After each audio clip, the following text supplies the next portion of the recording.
talking about rookie talk, who's rookie of the year. Should we just talk about the top three picks?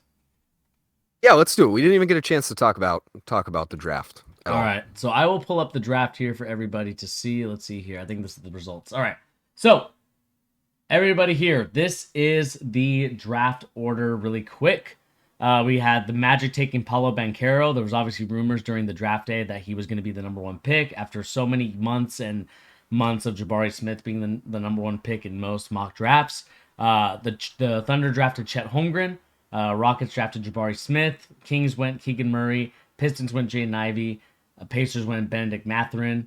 The Blazers went Shaden Sharp. Pelicans went Dyson Daniels. I'll just do the top 10. Spurs went Jeremy Sokan. And the Wizards went Johnny Davis. So, Sean says Ivy is rookie of the year. Very possible. and I would not disagree with that. I think that the Pistons finally made some nice moves, and I actually like their draft that they had. Yeah, that's a team. That's a team we need to talk about after this little rookie endeavor. Mm-hmm. We need to go. We need to circle back around on the Yeah, Pistons. yeah, for sure. All right, Pete, talk to me about it. What did you make of this draft? At least the top 10. I mean, I know there's a lot of other guys. Like I think the Cavaliers made a great pickup in Abaji. But what do Yeah, I you like make? that. What do you make of Um, the draft for the at least the top three? so I think the top three went.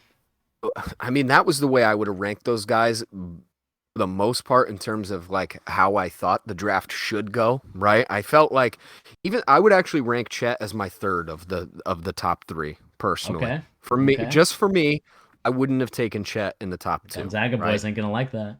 They're not gonna like it. I'm sorry, guys. I'm sorry. And if anything, it's just me. I'm being a coward because I really worry about his body type long term. I really do. Like, and I know he's gonna get up. He's gonna grow. He's gonna get muscle. He's gonna get bigger. I get it. But got a hunchback. He's super skinny. He's gonna get bullied around.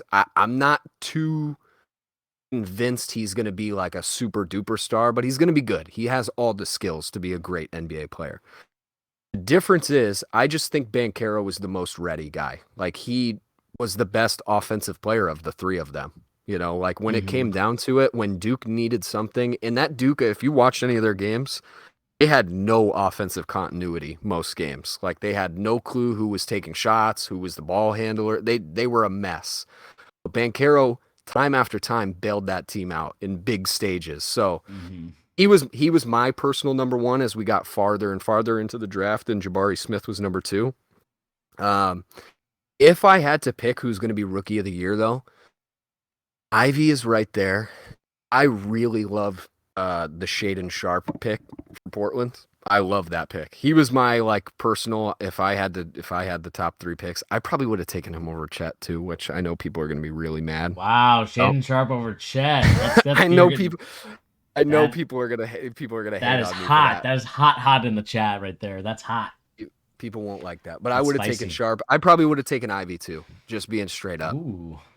Just being Okay. straight up. I would have considered it. Like he has Ja's skill set, but a bigger frame. And I'm not saying he's going to be better than Ja, but he does a lot of the same things, has a lot of the Mm-hmm. same weaknesses. If I had to pick, gun to my head, who's going to be rookie of the year, I think it's going to be Banchero for the mere fact that he's going to put up stats. He's going to score 22 or 23 a game, Mm-hmm. in my opinion, and he's probably going to have a double double average too. Uh, and with the team he's going to, with the Magic, I think that their team is like pretty well constructed. Like I actually think they're going to be a really fun league pass team. Like if Suggs Mm-hmm. can take any sort of step up and actually be their guy, that almost doesn't matter as much because Markel Fultz, when he came back last season, was actually pretty solid. You know, he Yeah. really ran that team pretty well when he was out there. But Mm-hmm. just the 1, 2, 3 punch of you have pretty good guards in Mm-hmm. general, and then you have Franz Wagner and you have Paulo. They're gonna Ooh. be nice. They're gonna be able to score. Yeah. I mean, here's what He's I'll my say. pick. Here's what I'll say about this draft class. I think that this is definitely a draft class where I think the top three you can't go wrong with. I think Jabari Smith, he kind of has that stretch four vibes. You got Sean in there just chatting it up. Yeah, yeah. I'll address Sean's comment in a second. I have an explanation for myself. Okay. So here's what I'll say about Paulo Banchero. I love his game. I think offensively he's a great player. My only concern, and it's not the defense, because I think the defense he can figure that out. At his size and his length, he can figure it out. Yeah, My issue for him was there was times in the Duke games where I felt like he could have taken over, and he could just have. didn't. And that's Yeah, my concern with him in terms of, whether that was a design from the Duke Blue Devils or whatever it was. Can Paulo take over a game like I know that he can? Dude, And I really think he can. I really um, do. and that's kind of been my issue with him. Not ever since, maybe not since the O'Day days, but um, I've had that a little bit of a concern at times, and is he tired of being the number one guy? Does he get tired easily? And again, I think that he'll be a great player. I think that he definitely will be a guy that could help the Magic, especially with Suggs and Paulo could be the next Shaq and Penny in terms of that combination and duo. I Dang, yeah, think that's bold. I think that the Thunder for me, I like the pickup of Chet Holmgren. I think a lot of people they see Chet Holmgren, they see his build, they're like, man, this guy's too skinny. What can he really do? But he's an elite defender, and he's always been an elite He defender is. since Yeah, since high school, and I think that that will carry over into the NBA. And the thing that I'm looking forward to for Chet Holmgren is can he take that step up in the offensive end? Because I know defensively he'll be a stud, and I think that he could definitely make himself a name and carve himself a name in this league playing defense. Offense is where I question Chet Holmgren and can he take that next step? Um, Jabari Smith, I think, is going to be a great role player for the Rockets. I think teaming him role up with player. Role uh, player. at least role player in this year, man. Like, I mean, who Okay, at least okay, all right, all right, all right. I thought you were saying like long term, that's what you think he is. You think long he's just a role player long term? long term, I think he's the third guy. I think Wow. I don't see a guy that can become the number one guy from Jabari Smith, and that's just my honest opinion Uh, about him. I think that he could be a solid two, a three for sure, but can he be a guy that takes? I mean, is he gonna take over the shots from Jalen Green? I don't think so. I think if anything, he's going to be a number two or he's going to be a number three, depending on how the Rockets shape up their roster. for He sure. can, This first year at the very least, yeah, he's not taking more shots than Jalen Green. No way. yeah. But I think I agree with you. I think Jaden Ivey is going to be the rookie of the year this year. I like the combination of him. I think he's going to take over that. What's his name? Killian Hayes. Yeah. Let's move on from Killian Hayes quick. I mean, I was wrong about him. to me, it's just like as much as I would, he's always hurt, and that's always been his biggest issue. Availability is the best ability, Offense. He's just and such a weak offensive player right And now in so, his career like, too. you just have to go with Jaden Ivey. Killian Hayes can come off the bench. He could be kind of that role player. But you have to put in Jaden Ivey. And I think that he's going to put up numbers. The only thing for me with him not winning is the fact that it is going to be Cade's team, right? It is going to be Cade's team, and there's a few guys on that team who are going to get more offensive opportunities than Jaden Mm-hmm. Ivey, right? Like I think Sadiq Bey is definitely going to take more shots. Yes. There's and when it comes down to it, and we'll touch on this more when we get to Detroit. I think they're going to be pretty good, like relatively speaking, like Yeah, they'll for be a a solid team. lower a Mm-hmm. lower middle team. Like they're going to be solid. They're going to be competitive most nights. So there is a chance that he loses some of the opportunity that guys like Paolo and Jabari might have, Mm-hmm. and Chet for that matter, if Yeah. the Thunder don't do anything else. And let's see here. Sean said, or Josh, we'll go with you first. I felt like that's a common theme amongst Duke prospects. Yeah, It I mean, is. it It is is. it is frustrating to kind of see that there's no one in the Duke roster, the last couple of years that had that dog in him that will be like, okay, this is my team, I'm taking over, this is my team now, give me the last second shots, and I think that that's kind of, and I think that's why Duke hasn't won the championship in a minute. Well, I would argue that there were some games where Paolo did that, and it's the reason they made it as far as they did into March Madness. Like he carried them some games. I'm not going to be able to pull off the exact games that it was happening just because I've Mm-hmm. kind of moved past this rookie class already. I'm just like totally full in on free agents and trades and stuff like that. But I mean, there were games where Paolo really had to take over at the end. It Yeah. was not what you're saying, where he's full alpha dog in the whole squad and just saying like, "This is my team and I'm going to win this for us." It was more just like he understood I can make these shots. I'm just going to take them. Mm-hmm. I'm going to take them without worrying about it.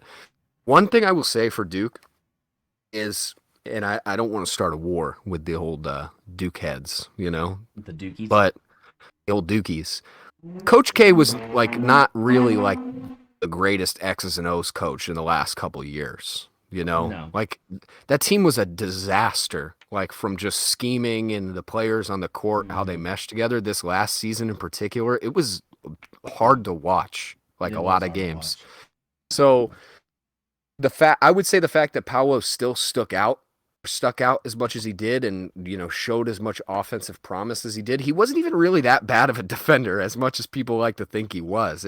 He's definitely not Chet. I'm not saying he's Chet on defense. Chet is a one-of-one defensive player in this draft. I'm not taking that away from him. I just worry with Chet is he Gobert? Is he better Gobert? Is he better Gobert? If he's better than Gobert, that's better than Gobert. I mean, you got to think about it this way. I mean, better hands. If he's got better hands to catch the oops, then I think that you already have. I mean, if he's better than Gobert, and think about the trade that we just had for Gobert just now. You're not wrong. That's some value. That's some value. I'm not saying it's a bad pick. I'm just saying that type of player does not win Rookie of the Year. Yeah. And one thing I will say for Chet too, he's already more skilled offensively than Gobert is. So nobody starts screaming at me. He has better hands. He is an incredible. He has great court vision. That is Chet's superpower on offense. He has court vision for days. So Gobert doesn't have that. So he already has that going for him. I just feel like we had a better Chet last year than Chet, and that's Mobley, And I feel like the energy around that kind of changed. Like nobody was going nuts for Mobley like the way that people were going nuts for Chet, for all the same reasons, except for the fact that Mobley is a better prospect. He is a better prospect than Chet. Even last year, I would have said that. I don't know, man. I like Chet a lot. I don't want people to think I'm just sitting here bashing him. Like I think all these guys are way better. Like I really don't. Long term, he is probably going to impact higher level games. I would argue more than somebody like Jabari Smith will, just because he has a skill set that is easily plugged in to winning basketball teams. Yeah. Being a guy with a huge guy with good court vision and incredible defense is impossible to find almost. So it's a huge dub for Thunder. He really went to that's the perfect draft situation of any player. Let's see here. I loved it. Tar Heel Nation said Chet is just Gobert with Marfan syndrome, bust written all over him. Jesus. I think that's super mean. He's better on offense right now than Gobert is. I would be pretty confident in saying that. Let's see here. Me personally. We also had Sean saying that Mobley is not a better prospect than Chet, shaking my head. Oh, dude, you're crazy. You're crazy if you think that that's true. They do all the same things except Mobley. I don't want to get too deep on this. I think that's insane. Mobley would have been the number one pick this year too. Okay, should have been the number one pick last year, in my opinion. He would have been the number one pick this season for sure over those guys. Let's see here, and let's go to Sean's other comment. He said that Mathurin is going to be really good. I really think that he's going to be a great player. The problem is that he went to the Pacers, and the Pacers are completely in full rebuild right now, and so he's my sleeper pick for Rookie of the Year, just because I think he has a chance to put up insane numbers, like scoring wise. He's a dog. That dude, I don't want to be one of those. He's a dog, but he really is. Like, if you want to use that term, he's a dog. He's got that dog in him. He's got that dog. He's got that dog. Really does. But no, he's a great player, and I do think that he will be, a great addition to any team. It just sucks. I hated the fact that he went to the Pacers, just because I did like Benedict Mathurin. I thought that Arizona team could make some noise in the NCAA tournament, and so it sucks to see that he ultimately ended up on the Pacers, which they're kind of just whatever at this point. All right, before we get off the rookies and move back to talking about a couple teams. Let me defend my Shaden Sharpe over Chet thing. All right. I feel like we need to circle back around for that. Here is my logic, right? In the draft, let's say you're drafting to win basketball games, right? Or just to build the best competitive team you can. And you need a guy that can come in and start playing, right? Mm-hmm. In my honest opinion, I think it is way harder to find a Shaden Sharp than it is to find a Chet. And I know I just said it's impossible to find a Chet. That isn't a perfect scenario if Chet is this 7 foot, point center who can destroy in the paint on Mm-hmm. defense, but also kind of run the offense a little bit, right? That's a perfect world type situation for Chet. I'm not living in a perfect world. I'm living in a real world, right? I think finding a 6'8" wing who can really shoot the lights out anywhere on the floor and has huge defensive upside, whether or not he can play defense, we don't know because he didn't play last season. But he has, if you're calling Chet a unicorn physically for what he is, I mean, Shaden Sharp is 6'8" and is as fast as anybody on the court. I mean, he's a huge physical freak. He's the hardest type of player to find in the league, and it's a 3-and-D wing. Whether or not his defense is that great, we'll find out. But I don't know, man. I think Shaden Sharp is kind of those top 10 players that went. There is a reason he went in the top 10 and did not play last season, and it's because of the upside of how hard it is to find that guy that size with that skill set. I mean, he has literally the same physical skill set, tool set as somebody like Paul George does, you know? And if Mm-hmm. you're telling me on paper I can get Rudy Gobert or I can get Paul George, I'm sorry, I'm taking Paul George 10 times out of 10. There you go. That's my logic. Does it line I, up for you, Bernie? Or are you I, still anti my take? I think that for me, when it comes to Shaden Sharp, the reason why I'm just a little bit hesitant is because he hasn't played since It's high true. school, It's and true. so That's a huge that asterisk for sure. and that's my worry with him. Again, he might be the next Anthony Simons. Like he might be a really good player. Obviously, hasn't really played that much, but is going to have that sort of like growth and maturity. The thing for him is that's going to take a couple years for that to happen, and so whereas Chet, I feel like is a little bit more seasoned. I feel like he's gotten a little bit more experience under his belt. Playing against the likes of Paulo Banchero and a lot of other like tough teams Yeah. that he played in the college season. And so for me, that's where I just kind of am like, for me, I think Chet has the higher ceiling than all these guys, just because if he can offensively develop his game in terms of being able to be a triple threat type player, we all know that he's Mhm. an elite defender. Now, can the offense match that elite defending? And if it can, then you have something special in Chet. And I think the Thunder know that by looking at him and thinking, okay, we might have something here that we could use to help us win championships. And so that's going to be my thing. As I look to see like what the teams could have done, I just think that I don't know if Shaden Sharp could have jumped in if he would have played last year. Again, but this is the other flip of the coin too with Shaden Sharp. You have a Mhm. guy in Hardy, Jaden Hardy, that got drafted 37th by the Sacramento Kings, and we think about where he was a year ago in that sense. He was supposed to be a top two pick if we Yeah. remember last year. Like he was supposed to be Yeah. like the guy, and he ended up Oh, going he was. 37th. Yeah. And so that's also something that you kind of have to. It's kind of one of those wishy-washy things where sometimes it works out, sometimes it doesn't, and there's no perfect formula for it.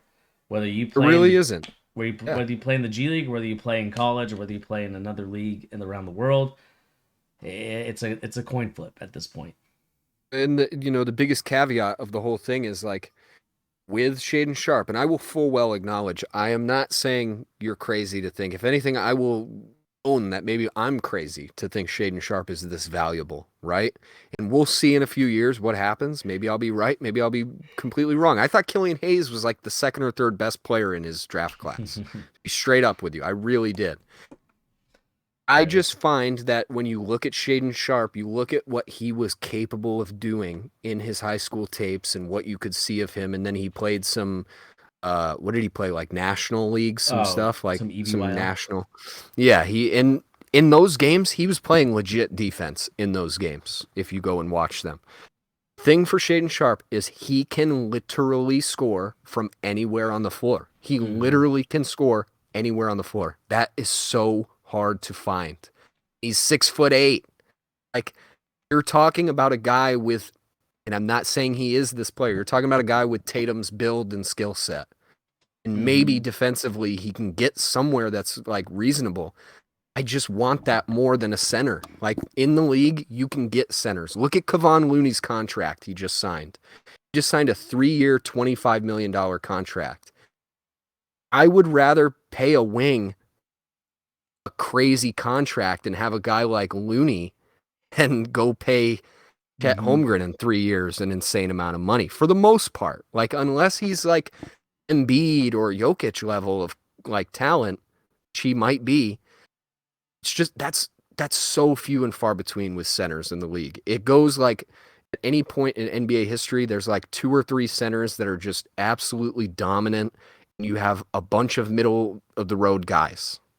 And that's usually the winning teams win with a middle of the road center. That's what most teams win with. So I don't know, man. Wings are more important to me in this league the way it is. Yeah, and we'll find out in the future what team ended up getting it. Like if we look at the Portland Trailblazers, can they develop those guys and create a super team there, or will Chet Holmgren be proven to be the guy in Oklahoma City Thunder who you build around and can construct that team in the near future? So let us know in the comment section down below. Who do you guys think will win Rookie of the Year? Are you guys going Paulo? Are you guys going Ivy? What's your pick for Rookie of the Year? Let us know in the comment section down below.